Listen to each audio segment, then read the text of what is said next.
বিসমিল্লাহির রহমানির রহিম।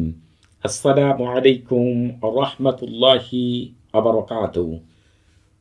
আজকে আমি আপনাদের মাঝে হাজির হয়েছি পৃথিবীর সকল প্রকার জাদু এবং বান নষ্ট করার 100% পরীক্ষিত সেরা শক্তিশালী বিশেষ একটি আমল দিয়ে।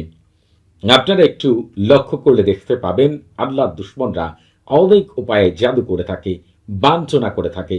এতে দেখা যায় যার উপরে এর প্রভাব পড়ে বা যাকে কেন্দ্র করে এটি করা হয় তার বিভিন্ন অঙ্গ প্রত্যঙ্গে ব্যথা শুরু হয়ে যায়, শারীরিক এবং মানসিকভাবে অসুস্থ হয়ে যায়, সংসারে অশান্তি হতে থাকে, কাছের লোকগুলোর সাথে কথা বলতে ভালো লাগে না।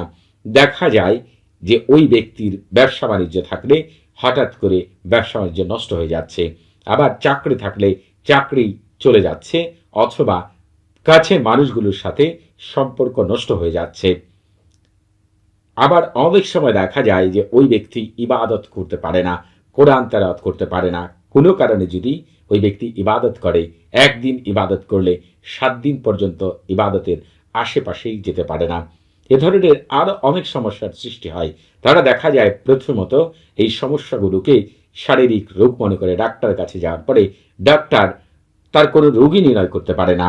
আবার অনেক সময় দেখা যায় অনেক শায়েখদের কাছে যেয়ে থাকেন, অনেকভাবে জাদু কুফরিকে নষ্ট করার জন্য অনেকভাবে আমল তদবির করে থাকেন, নিজেও তদবির করে থাকেন, বিভিন্ন মানুষের মাধ্যমে আমল তদবির নিয়ে থাকেন, কিন্তু কোনো মতেই ফলাফল হয় না। দেখা যায় কিছুদিন ভালো থাকলে আবার পূর্বের অবস্থায় ফিরে আসে। আজকে আমি আপনাদেরকে এমন একটি আমলের কথা বলে দিব যে আমলটি আপনারা সঠিকভাবে করতে পারলে আল্লাহ তাআলার অশেষ রহমতে এত চমৎকার ফলাফল পাবেন যা আপনারা কখনো চিন্তাও করতে পারছেন না। এটি এতটাই শক্তিশালী একটি আমল। আপনারা কি জানেন পৃথিবীতে সবচাইতে শক্তিশালী আল্লাহ তাআলা করেছেন জিনদেরকে শাস্তি দেওয়ার জন্য, জাদু কুফরিকে দূর করার জন্য, সেটা হচ্ছে আজিমাত দিহরুশিয়া এবং হচ্ছে আজিমাত বরহাতিয়া। এই জাদুবান দূর করার জন্য যে সকল শায়েখদের এই বরহাতিয়া জানা আছে তাদের কাছে কিন্তু জাদু কুফরি দূর করা, বাঞ্ছনা নষ্ট করা এটা কোনো বিষয়ই না। শুধু তাদেরকে সঠিক বিষয় জানতে হবে। আপনাদেরকে একটি মূল তথ্য বলে দিই, যে সকল শায়েখদের এই আজিমাত বরহাতিয়া এবং আজিমাত দিহরুশিয়া জানা নেই তাদের আমল হয়তো বা আপনারা নিতে পারেন, অল্প সময় ভালো থাকবেন, কিন্তু সারা জীবনের জন্য সুস্থ হবেন না যদি জাদু কুফরির পরিমাণ কঠিন থেকে কঠিনতম হয়। তবে আজকে আমি আপনাদেরকে এমন একটি আমল শিখিয়ে দিব যে আমলটি সঠিকভাবে যদি করতে পারেন আল্লাহ তাআলার অশেষ রহমতে যত পুরাতন জাদু কুফরি হোক না কেন আর যত কঠিন থেকে কঠিনতম জাদু কুফরি হোক না কেন, সারা জীবনের জন্য জাদু কুফরি থেকে আপনারা মুক্তি লাভ করবেন। এই আমলটি করার জন্য আপনাকে যেটি করতে হবে, পাক পবিত্র হয়ে অজু করে জায় নামাজে বসে অথবা মাটির উপর অথবা পাকা কোনো জায়গায় বসে পূর্ব দিকে অথবা দক্ষিণ দিকে মুখ করে মুখে তিতা জাতীয় জিনিস নিয়ে, লবণ অথবা অন্যান্য কোনো তিতা জাতীয় জিনিস রেখে তারপরে আমলটি করতে হবে। আপনাদের আরেকটি বিষয় বলে রাখি, আপনারা অনেক সময় আমল তদবির করেন, এই আমল তদবির নষ্ট হয় কেন? কারণ হচ্ছে আপনার আশেপাশে সব সময় জিন এবং শয়তান থাকে যা আপনি খালি চোখে দেখতে পান না। বড় বড় শায়েখরা জানেন যে আপনার ঘরে যে বসবাসকারী জিন রয়েছে, ওই জিনদের একজন রাজা আছে, তার নাম হচ্ছে মালিকুল উম্মার তারেশা, এবং তার অনেক খাদেম রয়েছে যাদেরকে আম্মার বলা হয়। আমি আপনাদেরকে এমন একটি আমল আজকে বলে দিব, যে আমলই করেন না কেন কোনো আমল কোনো জিন এবং শয়তানের ক্ষমতা নেই যে ওই আমলকে নষ্ট করে। আমল করার আগে আপনারা অবশ্যই সরফুল উমার এবং তাহসিন করে নেবেন। সরফুল উমার এবং তাহসিন কিভাবে করবেন এই ভিডিও ডেসক্রিপশন বক্সে একটি ভিডিও লিঙ্ক দেওয়া থাকবে। সেই ভিডিওটি শুরু থেকে শেষ পর্যন্ত দেখলেই সরফুল উমার এবং তাহসিন কি সেটা আপনারা বুঝতে পারবেন। এই আমলটিকে আপনারা হচ্ছে বৃহস্পতিবার, শনিবার অথবা মঙ্গলবার, এই 3 দিন যে কোনো সময় আমলটি করতে পারবেন। তবে যারা অন্যান্য দিন আমল করতে চান তারা এই ভিডিও ডেসক্রিপশন বক্সে অন্যান্য দিন কোন সময় জাদু কুফরি বাঞ্ছনা নষ্ট করার আমল করা উত্তম সেই বিষয়ে পরিপূর্ণভাবে জানতে পারবেন। সেই ভিডিওর লিঙ্কও এই ভিডিও ডেসক্রিপশন বক্সে দেওয়া রয়েছে।